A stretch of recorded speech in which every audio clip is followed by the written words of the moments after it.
If you fancy a pie and you've got some puff pastry, some chicken and some mushrooms, this is going to be super quick to make. The seasoning I'm using today is Old Bay. Now, they had this at a crab shack that I went to in Washington with Roxy, and it's delicious. And I thought I'll bring a box back. It's got paprika and lots of other flavours. Anyway, long story short, this is for sale now in the UK, in all of the supermarkets, so I could have saved the space in my luggage. Enjoy this recipe. I'm going to make a chicken and mushroom pastry slice. I have roasted a chicken. I've got some mushrooms that I'm going to cook. I'm going to season it with Old Bay seasoning that I bought all the way back from America, and now I discover it's on sale here.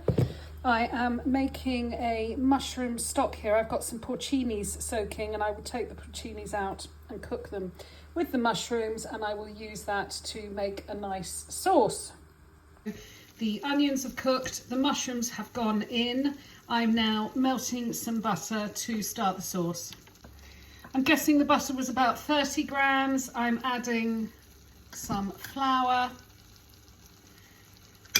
and I'm going to stir to thicken and let that cook out for a minute. I've got my mushroom stock. Pour it in, stir it, it'll thicken very quickly. I'm going to pour in some more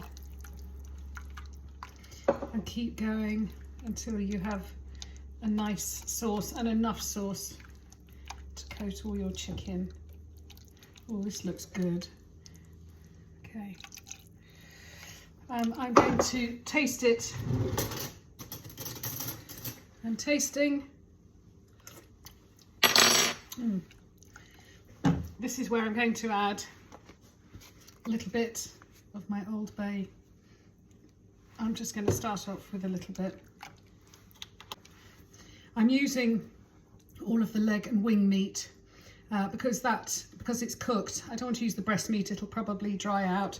I'm going to turn the heat off under this lovely, you can see it's a really thick, tasty sauce.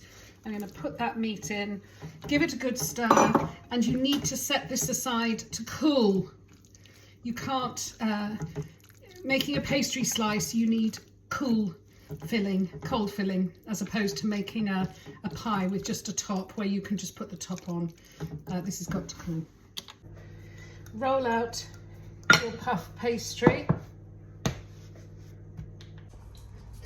I rolled out an oblong, then I put the pastry onto a tray lined with baking paper. I have put the filling in the rectangle and I've left all the edges free. I put it slightly right of centre. I'm just going to sprinkle some chopped parsley. I have some beaten, it's egg yolk. I'm actually just going to add just a tiny bit of water to my beaten egg yolk. And the first thing I'm going to do is paint the edges. I'm bringing the pastry over the top. It's like making a sausage roll. Stretch the pastry over. It's not going to be the most beautiful thing I've ever made. I'll just show you a great way to seal the edges. I'm going to use a fork, and I'll start here so you can see. I'm just going to go round and the fork to press down all the pastry.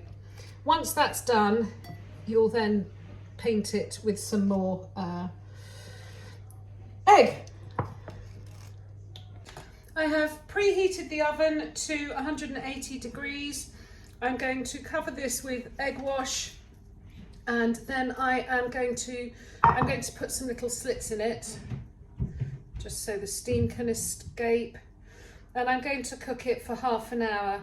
The lovely puff pastry, I will put a tag on the post, is from Mansion Farm shop. Anyway, I'll put a tag in the post, and it's lovely because it's homemade puff pastry. Okay, we'll have a look at it when it comes out. I'm sorry, I'm feeling a bit crap today.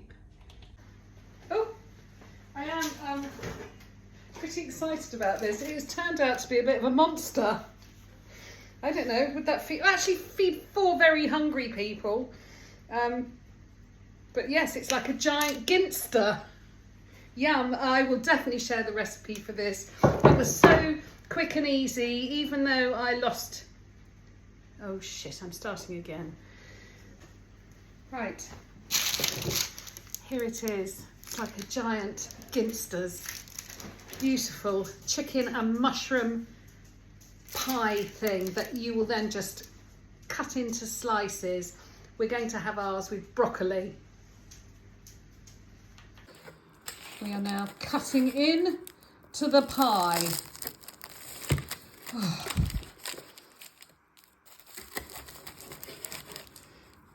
Oh, lovely. Beautiful, okay. And there we are. Absolutely bloody gorgeous.